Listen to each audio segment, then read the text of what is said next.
We die all the time. Whenever we shared old selves, old identities, old beliefs, we die so that the new parts can exist. Death in my life has always been prevalent, both symbolically and literally. I lost my mom at a very young age. I remember even during that time when she had passed and during her funeral, it's like I did not understand what was happening, but I just knew that I'm not gonna see her again. And also, what I mean by death has been pretty prevalent in my life and is pretty prevalent in my life. I'm a Scorpio. The planet that rules Scorpio is Pluto. Pluto is the planet of death and rebirth. Pluto is the planet of death, rebirth, and transformation. I'm a life path number 9. 9 is the number of death, rebirth, and completion. Death in the sense of death, rebirth, transformation, and growth in that sense has been very prevalent in my life. And now I find myself yet again going through a death. For example, like last year was, like 2025 was the year of the snake, and it was a 9th year.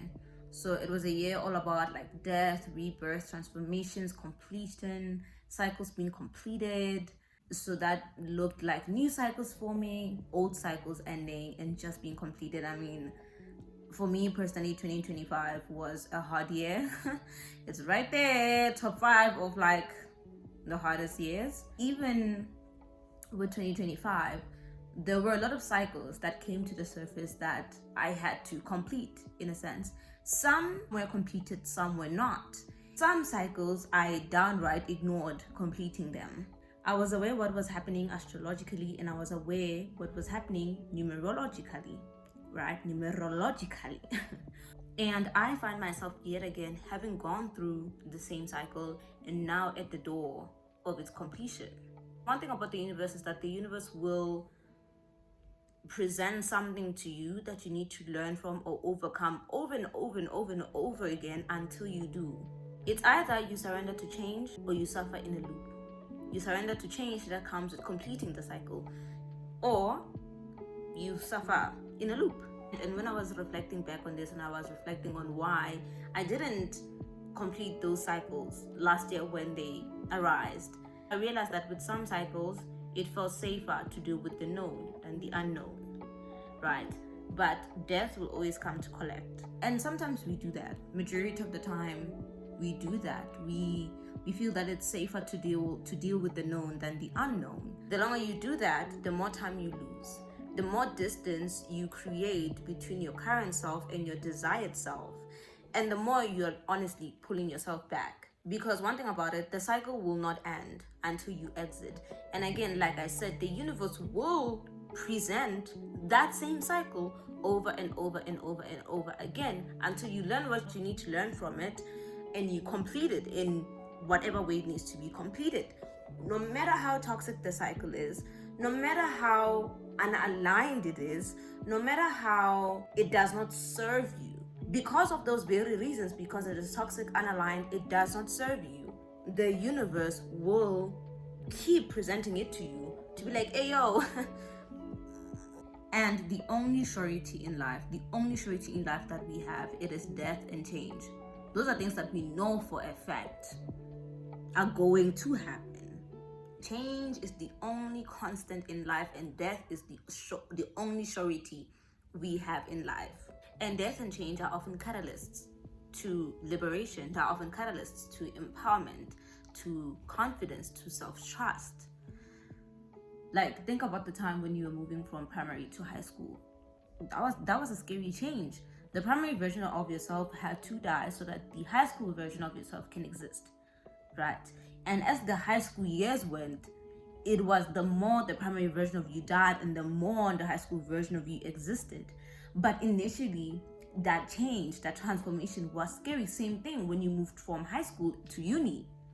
The scary was in it. Sure, maybe it was exciting for some, maybe it was scary for some, but there were still things that you knew, like, I can't take this with me.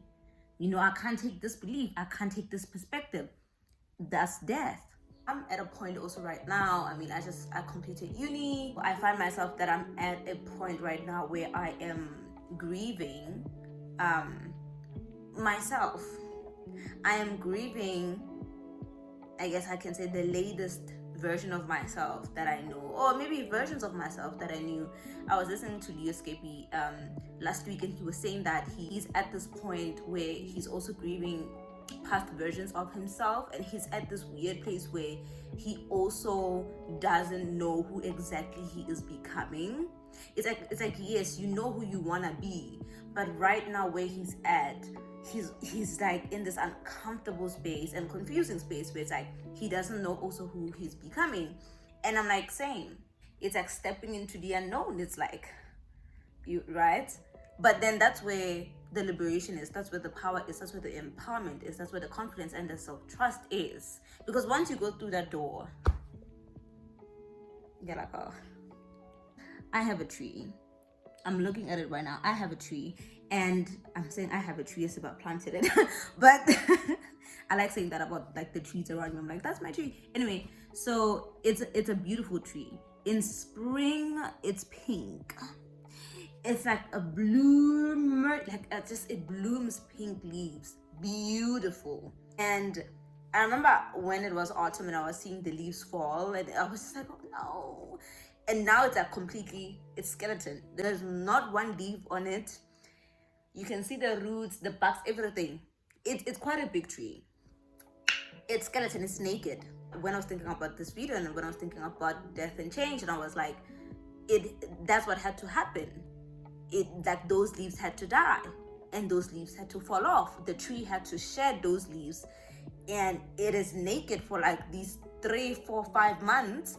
And then when spring comes, it's gonna produce the most beautiful leaves again, and it's probably gonna be more pretty than I remember them, right? And then I was like, imagine if it was resisting that change. Imagine if the tree didn't allow the leaves to fall and it resisted that change. The leaves that were gonna now bloom in September were not gonna be so pretty.